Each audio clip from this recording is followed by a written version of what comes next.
हाँ, सीढ़िया में। अंगूठे पे पानी चढ़ा करके और इसी को ऐसे शिवलिंग बना करके अच्छा। और इसी को शिव मान तो मंदिर करके- नहीं था गांव में? और मंदिर था नहीं, हमारा छोटा सा गांव अच्छा। था।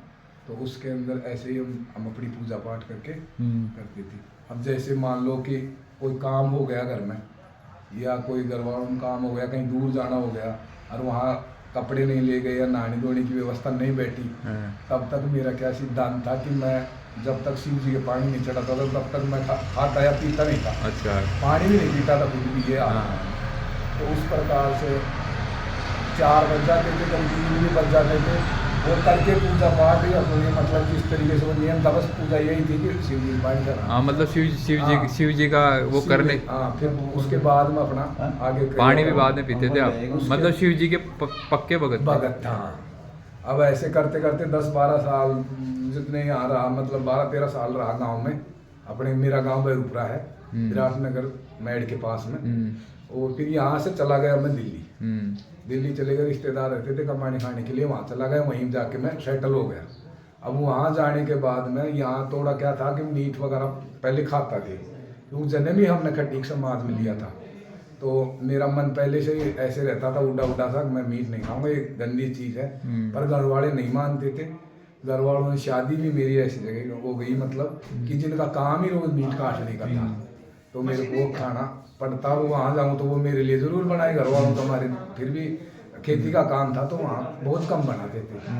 अब वो वहाँ बनाते रहते थे, अब वो मेरे लिए बहुत अच्छा से अच्छा बनाए, क्योंकि मैं अपने जो ससुराल में था तो एक ही लाडला जमाई, 5 मेरे साले थे, तो वो लाए। अब मैं उनको देख के मैं अपना मुंह चढ़ाऊँ, थोड़ा अंदर से हाथ में ऐसे करे, अब नहीं खाना। पर वो तो अब नहीं खाए तो उनके हाथ में टूटते, दिल सा टूटे, क्या बनाए भाई, अच्छी चीज़ यही होती है, आए हुए के लिए मैं यही आदर समाज से वो बनाते। अब सर मैं है जो फिर खा लेता था अपना मन मार के। अब मैं दिल्ली जब चला गया, जब अपने मतलब माँ बाप भी गांव रह गए और सास ससुर भी यही रह गए गांव में, अब मैंने अपना प्रतिबंध लगाया जाके। तो मैंने जाके वहाँ घर वालों को बोला भाई मैं अब मीट खाना बिल्कुल बंद करूँगा दिल्ली जाने के बाद में। तो दिल्ली जाने के बाद मैंने बिल्कुल घर वालों को बोल दिया मैं मीट नहीं खाऊँगा। घर वालों ने कहा भाई आप नहीं खाओगे तो हम भी नहीं खाएंगे। तो मेरे घर वालों ने भी सब नहीं छोड़ दिया उस वक्त, घर वालों ने छोड़ दिया। अब घर वालों को तो कुछ दिन हुए और ये तो फिर खाने लग गए। मतलब अब घरवाली ने क्या है कि पहले गुरुजी बना लिया। पहले घरवाली ने बनाया? हाँ, नहीं मेरे साथ ही बनाया। अच्छा। पर घरवाली को किसी ने, जैसे लेडीज आपस में बात करती है, तो उन्होंने कहा तो हमारे जैसे महाराज जी अपने गुरुजी है ना, उसी तरीके नाथ पंथ में वो भी थे। मतलब क्या था कि वो भी जगह जगह गांव गांव में जाते थे, जहाँ जो बुलाता था ना भगत, उस तरीके से जाते थे। और वो भी उनके सामने मतलब ऐसे भी सत्संग वगैरह के वाणियों के इनके थोड़े मतलब ऐसे ज्ञानी थे। हाँ। तो उनको लोगों उनके सामने सत्संग में 20-20, 25-25 वो बैठ जाते थे, पर कोई की मजाल नहीं कि बोल जाता। तो ऐसे सामने या कोई मतलब वो फालतू की बातें कोई कर नहीं सकता था, इतने अनुशासन वाले थे। और जैसे उन्होंने टाइम दिया ना गुरु जी ने, गुरु थे मेरे श्रद्धानाथ जी पहले। अच्छा, श्रद्धानाथ जी। श्रद्धानाथ जी तो वो जिस रेवाड़ी में स्थान है उनके 11 जगह स्थान बने हुए, बॉम्बे में भी स्थान है उनका, तो ऐसे कई जगह थे। तो मतलब वो टाइम के इतने पक्के पाबंद थे कि उन्होंने बोल दिया 5 बजे आना है तो 5 बजे ही आना है, इतने पक्के पाबंद थे। तो वो घरवाली ने मेरे को ले जा करके अब बोला, तो मैं गुरु जी के विशिष्ट नहीं जानता था, क्यों मैं पूजा करता था हम अपनी वो वाली शिव जी अब की। उसके बाद में शिव जी वाली। अब उसके बाद में वहाँ मैं दिल्ली चला गया, मीट उठ मैंने छोड़ दिया, मैं कावड़ लेने चला गया जी। क्योंकि दिल्ली में से लोग बहुत जाते थे कावड़ गाँव में, तो मैंने कावड़ का नाम नहीं सुना था इतना। अब मैं भी वहाँ से एक बस गई थी तो बस में मैं भी चला गया। अब बस में चला गया तो वहाँ लोग बाग अपना अपना कोई खाए, कोई पिए, कोई गुटखा खाए, कोई क्या करे अपना। पर मैं अपने सिद्धांतवादी क्यों, मैंने एक छोटी सी किताब देख ली थी कावड़ के क्या क्या नियम है, मैं उस पूरे नियम के हिसाब से चल रहा था। अब वहाँ जाने के बाद में ऋषिकेश जी पहुँच गए, वहाँ बस खड़ी कर होने के बाद में वहीं मैंने चप्पल उप्पल अपनी उतार दी और वहीं चप्पल वहीं बस में ही छोड़ दी। वहाँ से हम जल भर के वहाँ ऋषिकेश में से नहा के वहाँ से उठा के जल और चल पड़े वहाँ। तो मैंने 2 बार मैं कावड़ ले आया था पहले, तीसरी कावड़ में लेने गया था। तो जिस दिन मैं फैक्ट्री में माल भर रहा था, कतरन का काम था अपना, तो कतरन का बोरे वोरे भर रहा था। और मिसेज ने घर वालों ने, मेरा भी मन थोड़ा सा ऐसे हो गया था, मुझे चले दो तो ये है, मना कर रहे थे घर वाले इसलिए।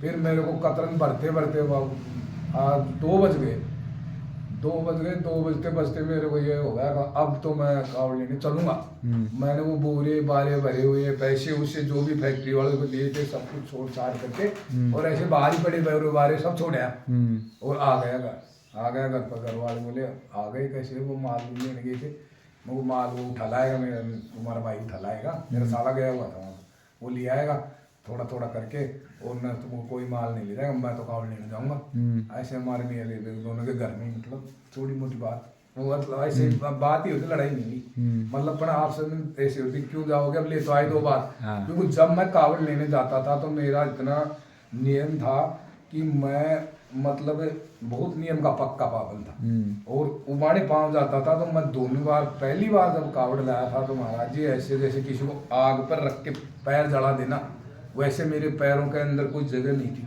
क्योंकि मैं जानबूझ करके भगवान को पाना चाहता था और मैं जानबूझ करके जो डामर होती थी ना गरम, उसके ऊपर जानबूझ के पैर रखता था ऐसे गरम। अब कहीं देखा भगवान मिले, मेरी चीख सुने तो वही, पर मेरे को भगवान उसमें नहीं मिला। तीसरी बार जब मैं कावड़ लेने गया तो ऋषिकेश से भर के जड़, और मैंने ये प्रण कर लिया था कि वो पैदल ही जाते हैं, 16 किलोमीटर की चढ़ाई बताते हैं, तो मैंने ये कर लिया था तय कि न तो पानी पीऊँगा और न जड़ वो बाथरूम करूँगा जब तक बूढ़े बाबा के जड़ नहीं चढ़ा दूंगा शिवलिंग पे तब तक। तो मैं पूरी चढ़ाई चढ़ने लग गया। जब 2-1 किलोमीटर बचा, 2-4 किलोमीटर बचा होगा, जब मेरे सामने एक इतनी दूर में बीच में कोई नहीं था ना, तो बहुत भीड़ रहती है, पर सब ने पता नहीं क्या कैसे उठाया, उसने कैसे नहीं उठाया, इसने वो और मैं सामने। अब वो आके बाबा से मेरे सामने आके खड़ा हो गया, आ रहा ही था मतलब खड़ा क्या हो गया, आ ही रहा था वो नीचे से उतर के, और वो आदमी कोई नहीं थे। अब उसने मेरे को आके बोला बेटा तू तो आ गया ना, घर वाले भेज तो नहीं रहे थे, तू तो आ गया ना। मैं उनकी बातें सुन के और मैं ऐसे अफसोस में यही सोचता रह गया, यार है कौन ये, और इसको कैसे पता है कि हमारे घर पर हमारे घर वाले मेरे को मना कर रहे थे और मैं आ गया। ऐसे मेरे साथ में ये वाली बात हुई। फिर ऐसे करके मैंने 4 कावड़ ला के और कावड़ लेना फिर बंद कर दिया। फिर बाद में धीरे धीरे मेरी आँख, मैं दुकान लगाता हूँ कपड़े की, तो मेरी एक आँख खराब हो गई मई जून के महीने में। क्या हुआ कि इस आँख के अंदर पता नहीं क्या हुआ अचानक से, वैसे इसमें ऐसे गूंसे लग रहे थे और जो आँख में बिल्कुल ख़राब हो गई, बंद हो गई आँख बिल्कुल, और इसमें बंद होने के बाद में सफ़ेद भी हो गई थी आँख। अब मैं गुरुजी बना तो रखा था, और मैं गुरुजी की इतनी विशेष नहीं जानता था, क्योंकि पूजा पाठ में लगा हुआ है। सही है। और थोड़ा बहुत जो गुरुजी ने बता रखा था, थोड़ी बहुत देर वो नाम ले लेता था और बस उसके आगे ज़्यादा कुछ नहीं करता था। 2-4-5 मिनट अगरबत्ती करी और ऐसे ही। अब मेरे को एक पड़ोस में, मेरी दुकान के पड़ोस में एक रहता था, गणेश नाम का, हमारे एक समाज का था, खटीक समाज के। तो उन्होंने बोले यार यहाँ तो ये आँख में दिक्कत भी हो रही है, और मेरे को डॉक्टरों में, मैंने दिल्ली में जितने भी 2-4-5 आस पड़ोस में जो जिसने बताया जहाँ मैंने दिखा लिया, मेरी आँख में बिल्कुल भी आराम नहीं आया। वो डॉक्टरों ने लास्ट में मेरे को कहते बोले इस आँख का पानी सूख गया, इसका कोई इलाज नहीं है। फिर मेरे को उस गणेश में परमात्मा बढ़े कि उसने मेरे को ये कहा कि चल बाबा दुर्गानाथ जी के बांधी हुई, कोई बात नहीं, तू वहाँ एक बार चल तो सही। अब मैं वहाँ आया, दुर्गानाथ जी का जो यहाँ बनी हुई है, समाधि बनी हुई है, जहाँ बाबा ने समाधि ली थी, तो फिर वहाँ मैं गया, वहाँ मैंने परिक्रमा लगाई 5 परिक्रमा लगाई। जो मेरे आँखों में दर्द हो रहा था, ऐसे गूंसे लग रहे थे, उसमें मेरे को तुरंत आराम आया। 5 परिक्रमा लगा के बैठते ही आराम आया। तो मेरे को मन में थोड़ी तसल्ली हो गई कि हाँ भाई ठीक होगा। ऐसे होने के बाद में मैं वहाँ बैठ गया, मैं दीवार के पास में ऐसे बैठ गया। मैं कई दिन से सोया नहीं था, वैसे महीने से परेशान हो रहा था, पर 10 दिन से तो ज़्यादा ही परेशान हो गया। अब मैं ऐसे दीवार के ऐसे बैठ गया, दीवार के ऐसे बैठ के मेरे को पता नहीं लगा कि मैं कब सो गया। जैसे कोई दारू पिएड़ा सो जाता है ना, ऐसे पड़ गया, ऐसे बेचैन होके वैसे पड़ गया। अब 10 बज गए, जब मैं ऐसे पड़ा रहा तो फिर मेरे को वो 10 बजे बाबा का वहाँ भंडारा शुरू होता है। तो वो मेरे साथ वाला गणेश जी आया, बोले अरे खड़ा हो यार, फिलहाल कहाँ सो गया, खड़ा हो यहाँ से भंडारा निमले, वो खड़ा हो। अब मैं उठा, भाई मेरे को नहीं पता, मेरे को नींद आ गई। अब मैं खड़ा हुआ, उसके बाद में फिर मेरे को उन्होंने भंडारा खिलाया, जाके भंडारा खाए। भंडारा खाने के बाद में उसके बाद थोड़ी देर में सत्संग शुरू होता है, वहाँ पर बाणियाँ बाबा की यही गाई जाती हैं। और थोड़े बहुत कबीर साहब के भी गाए जाते हैं, तो वो दोनों की वाणियाँ सेम सी है, वही ज्ञान की आत्म ज्ञान की वाली वाणी है। तो ज़्यादातर तो इनकी गाई जाती है, दुर्बलनाथ जी की। तो वो सत्संग हो रहा था, उस सत्संग में मैं पहली बार गया था, मुझे ये नहीं पता कि मैं क्या क्या गा रहे हैं क्या कह रहे हैं, क्योंकि मेरे को नॉलेज नहीं था उस चीज़ का। उसके बाद मैं थोड़ी देर बैठा रहा के, फिर एक नीचे तहखाना था उसमें सो गया। उसमें सो गया, नीचे आके सो गया। तो मेरे को सब सुबह उठा ना, तो मेरे को फिर वो सुबह 5 बजे फिर हमारी एक ट्रेन जाती है आश्रम यहाँ से बांदीकुई से। तो यहाँ से आश्रम से बांदीकुई ट्रेन के लिए उसने जगाया, बोले खड़ा हुआ आरती हो रही है यार 5 बज गए, कुछ बुलाएगा पागल। और उसमें आके मेरे जगह खड़ा हुआ उठा, तो मैं इस आँख को ऐसे खोला, जो ये वाली आँख थी मेरी, ये खराब। तो मैं इसको खोला तो मेरे को धुंधला धुंधला नजर आया, बिल्कुल बंद हो चुकी थी, सफ़ेद हो गई थी, मोतियाबिंद हो गया था। मैं देखा तो फिर उसमें इतना सारा वो मलगम था, तो ये यहाँ से पूरा भर गया था। और रात में उस परमात्मा की कुछ ऐसी कृपा हुई ताकि वो मेरी आँख में जैसे ऑपरेशन कर दिया वैसे बिल्कुल लाल सुर्ख हो रही, सारा गंद बाहर आ गया। तब से मैं दुर्बलनाथ जी महाराज का जैसे गुरुओं को फिर मैंने इतना जोर से मारना शुरू कर दिया, जो कुछ है 100 गुरु है संसार में, कुछ नहीं है। तो फिर मैं हर महीने बाबा दुर्बलनाथ जी के पूर्णमासी जाने लग गया, और 40-50 आदमी और साथ में लेके, और उनको भी साथ में, जैसे आते तो अपने किराए से थे, जो ना आने वाले थे उनके जो परमात्मा हमने दे रखा था, तो हम भी 1-2 को किराया भी लेके लाते थे। कोई बाबा जी थे जो नहीं आए थे, जिन्होंने नहीं देखा था, और कई दूर के थे, वो कहते थे यार हम भी चलेंगे, जो उनको भी लाते थे। बिल्कुल। तो ऐसे हम यहाँ सत्संग में आके मतलब दिल्ली में से, और गाँवों के हमारे जो रिश्तेदार थे उनको चारों तरफ से सबको बाबा की। तो फिर नितिन साहब का सत्संग कैसे मिला? नितिन दास जी महाराज का मुझे सत्संग ऐसे मिला, अब मैंने वो बाबा दुर्बलनाथ जी का ग्रंथ, अब मैंने वो गुरु जी का जो 5 नाम थे, वो मेरा मन नहीं लगता था उनके अंदर। मैं बाबा दुर्बलनाथ जी का ग्रंथ इतने चाव से पढ़ता था, उसको 1-2 घंटे तक पढ़ता रहता था। और मुझे मन में ये जिज्ञासा हो गई थी, बाबा दुर्बलनाथ जी आत्मज्ञानी सच्चे संत थे। उसमें लिखा हुआ है, दया हुई गुरुदेव की मिटा काल का दंड, कबीर दुर्बल एक है कलयुग माय अखंड। तो मैं दुर्बलनाथ जी महाराज वो का ग्रंथ पढ़ते पढ़ते एकदम भावुक होकर होने लग गया। और मैं ये कहा, जब मेरे गुरुजी जो पहले बना रखे थे सरदानाथ जी, वो अचानक चले गए थे कोरोना में।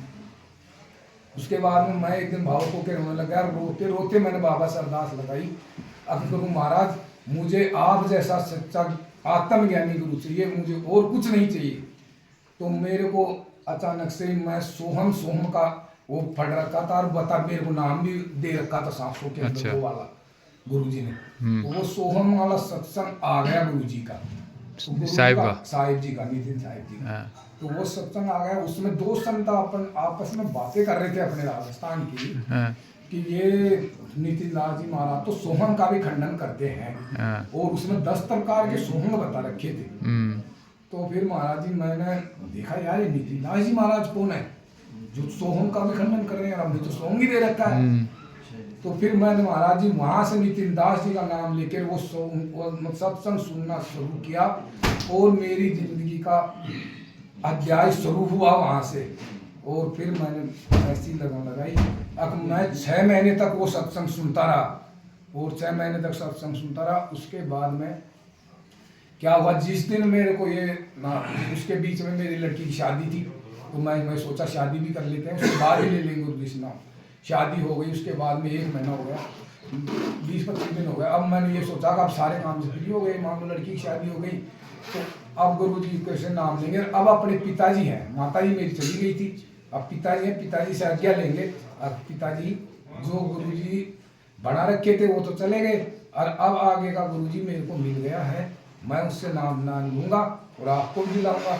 मैंने उस दिन ये बात सोची, उसी दिन मैं गुरु चलेंगे, उसी दिन पिताजी को अचानक हार्ट अटैक आया, उसी दिन वो पिताजी खत्म हो गए। जिस दिन मैं पिताजी को ये खुशखबरी मतलब बताने वाला था या उनसे बात करने वाला था, उसी दिन शाम को मैं दिल्ली रहता था, पिताजी गाँव रहते थे, उस दिन पिताजी भी खत्म हो गए। ऐसे महाराज मेरी ये आध्यात्मिक शुरू हुई है। अब कैसा लग रहा है साहिब की भक्ति में आपको? साहिब की भक्ति में मुझे जो आनंद आ रहा है वो बहुत बढ़िया है, और मैं बता नहीं सकता। और जितना मेरा कोशिश लगती है, जहाँ तक मैं जिसके पीछे पड़ जाता हूँ ना, अब भाई मुझे ये ज्ञान इसको समझाना है, मैं उसको समझा के ही दम लेता हूँ। मेरे में ये थोड़ा सा ये है, जो मेरे घर वाले भी इस चीज़ से परेशान हैं, क्योंकि जो भी हैं उनको मैं, जो भी अब जुड़े हैं, जो हमारे से मिलते हैं रिश्तेदार हैं, उनसे मैं समझा के ही माना हूँ, क्योंकि वो मानते नहीं थे तो मैं उनको इससे नहीं मानते हैं, तो मैं दुर्बलनाथ जी का दिखाता हूँ। सही है। दुर्बलनाथ जी का ज्ञान भी यही है। मानो वो कबीर साहब को नहीं मानते हैं, मैं भी नहीं मानता था पहले, क्योंकि मेरे को भी नॉलेज नहीं था कबीर साहब का, तो मेरा भी मार्गदर्शन करने वाले दुर्बलनाथ जी का ग्रंथ भी तैयार कर दिए। सही है। शायद